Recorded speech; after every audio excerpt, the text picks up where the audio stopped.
Hi guys, pauwi na ako after my work. Ngayon ay almost 5 PM na. So, gumagawa kami ng mga drawings including architectural plan, structural, electrical, plumbing, and also nag-aayos kami ng mga other necessities galing doon sa client. So ayun yung mga kasamahan ko.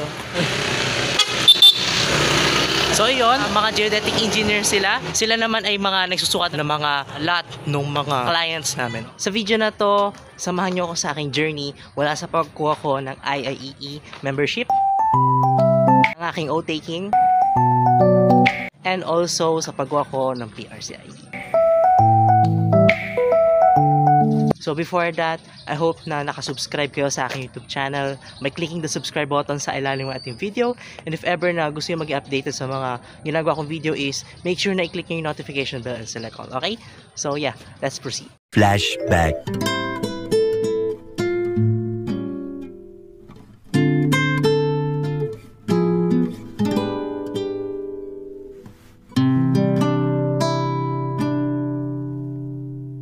End of flashback. Ang ino na muna natin gawin is kumuha muna tayo ng IIEE membership. So teka muna, ano ba yung IIEE? IIEE is Institute of Integrated Electrical Engineers of the Philippines. Isa siyang organization na kung saan nakapaloob dito yung mga licensed electrical practitioners, including master electrician, registered electrical engineer, and also yung ating mga professional electrical engineers. So dito, sinubukan ko munang asikasuhin yung aking IIE membership kasi ito yung panahon na hindi pa ako nakakabalik after my exam. So since hindi pa ako nakakabalik ng work after that exam, inasikaso ko muna yung membership ko sa IIE. Samahan nyo ko guys sa pagpunta sa main headquarters ng IIE. A few inches later.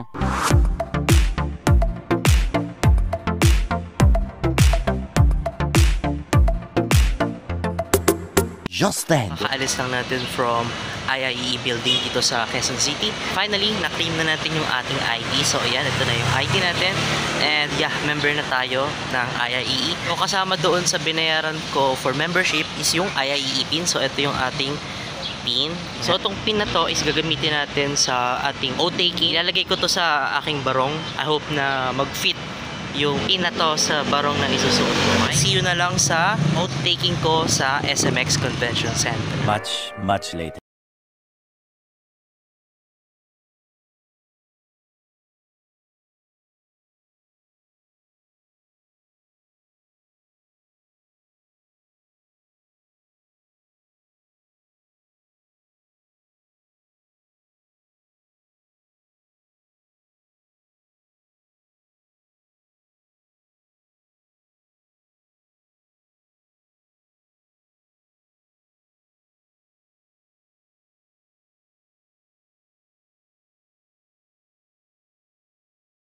Finally, nakuha na natin yung aking IIEE membership. So, ang next naman na journey natin is yung ating oath-taking. So, sa oath-taking, bumili muna ako ng ticket.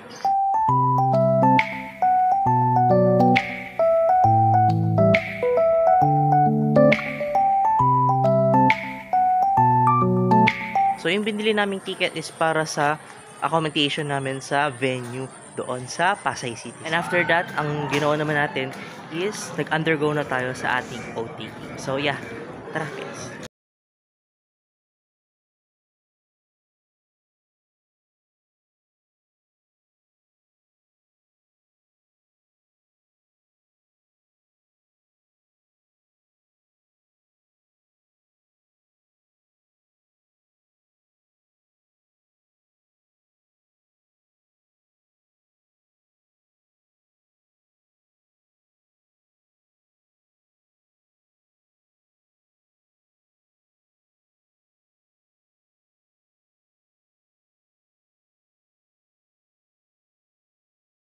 Finally, nakapag-oath-taking na tayo doon sa aking profession, which is yung registered electrical engineer. Nag-wait ako ng almost 2 weeks para makuha ko yung aking PRC ID. Bale, pumunta pa ako ng San Fernando, Pampanga para ma-claim yung aking license sa PRC. So, samahan nyo ko guys. 3 weeks later.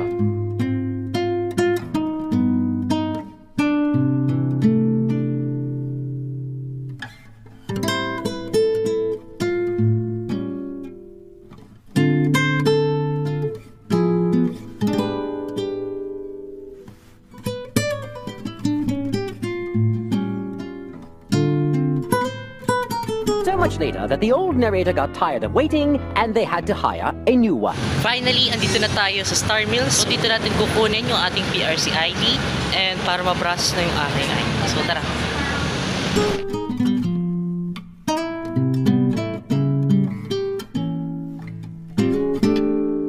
12 seconds later. Kuha ko na yung PRC ID. So, ito yung PRC ID natin. Masyadong mabilis yung process. So, you don't expect na makuha ko agad as soon as possible yung license. So, next naman na pupuntahan natin ngayon is sa St. Jude Tadeus sa Manila. So, tara.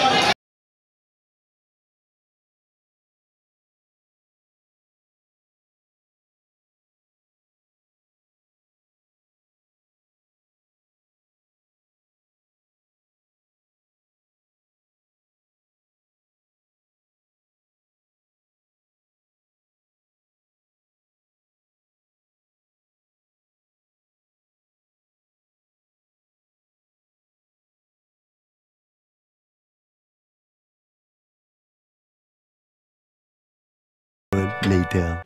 Naabutan natin yung misa. Pabless na rin natin tong ID and license. So, I'm so grateful kasi yung dati na dinadasal ko lang na maging isang electrical engineer. Ngayon, natupad din siya and pauwi na tayo sa bahay namin. So, yun. I'll see you guys later.